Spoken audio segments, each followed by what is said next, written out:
चला तर प्रेक्षक हो, आपण इथे चोको लावा केक बनवणार आहे. घरच्या घरी कढईमध्ये सोप्या पद्धतीने चोको लावा केक कसा बनवतात हे मी तुम्हाला आज सांगणार आहे. तर इथं मी 3 ब्यूबॉर्नचे पुडे घेतलेले आहे बिस्किटचे, क्रीमचे बिस्किट घेतलेले आहे. ते आपण तोडून त्यातलं क्रीम काढून घ्यायचं आहे. सगळे काढून घेतलेले आहे मी. तुम्ही बघू शकता क्रीम काढून घेतलेलं आहे. चमच्याने क्रीम काढून घ्यायची आहे. त्यानंतर मिक्सरच्या जारमध्ये बारीक अशी पेस्ट करून घ्यायची आहे आपल्याला. साधारण हा एक पुडा 50 ग्रॅमचा असतो. असे मी 3 पुडे घेतलेले आहे आणि हे सगळं क्रीम काढून घेतलेलं आहे, आपल्याला नंतर यूज करायचं आहे म्हणून. इथे मी मिक्सरच्या जारमध्ये सगळे बिस्किट काढून घेतलेले आहे. याच्यात आपण एकदम बारीक पावडर तयार करून घेऊया.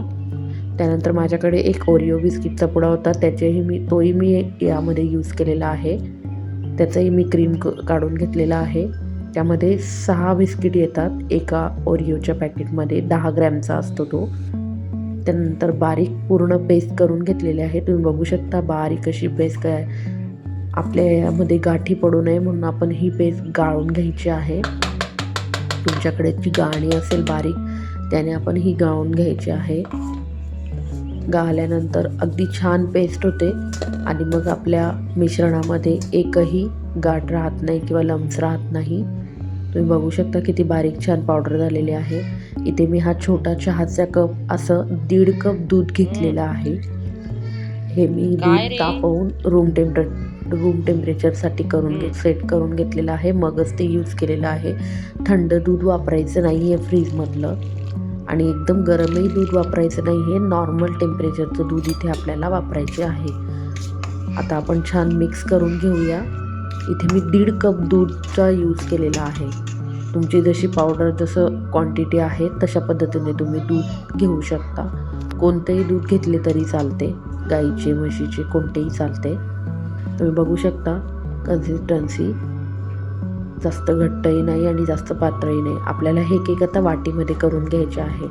तर माझ्याकडे बटर पेपर नसल्यामुळे मी इथे एक कागद घेतलेला आहे. त्या कागदाचा गोलाकार कापून तोच कागद मी वाटीमध्ये टाकणार आहे आणि पूर्ण ऑइलने ग्रीप करणार आहे पूर्ण ते.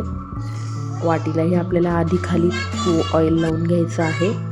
तुम्ही बघू शकता पूर्ण वाटीला ऑइल लावून घेतलेलं आहे.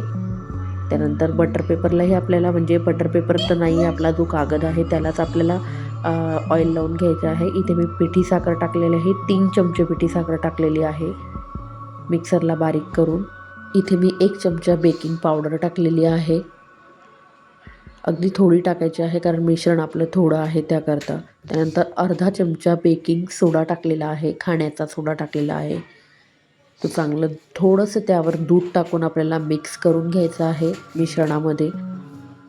बेकिंग पावडर आणि बेकिंग सोडा पूर्ण चांगला मिक्स होईपर्यंत हे थोडं हलवून घ्यायचं आहे. इथे मी थोडं दूध टाकलेलं आहे. बघा मिश्रण तयार आहे. आता आपण हे वाटीमध्ये काढून घेऊया. त्याच्यानंतर मी त्यामध्ये 1 डेअरी मिल्क चॉकलेटचा तुकडा टाकलेला आहे, कॅडबरीचा, छान टेस्ट येण्यासाठी. आणि त्यावर परत आपण आता मिश्रण टाकून घेऊया आपलं आणि पूर्ण टॅप करून घ्यायची आहे वाटी, जेणेकरून त्यामध्ये काही बबल्स असतील तर निघून जातील. इथे मी कढई ठेवलेली आहे. आज आपल्याला कढईमध्ये केक करायचा आहे. यामध्ये थोडं मीठ टाकलेलं आहे बारीक. त्यानंतर माझ्याकडे ते स्टँड नसल्यामुळे मी आपल्या एका डिशचा वापर केलेला आहे. डिश उलटी ठेवून त्यावर ह्या वाट्या ठेवलेल्या आहे.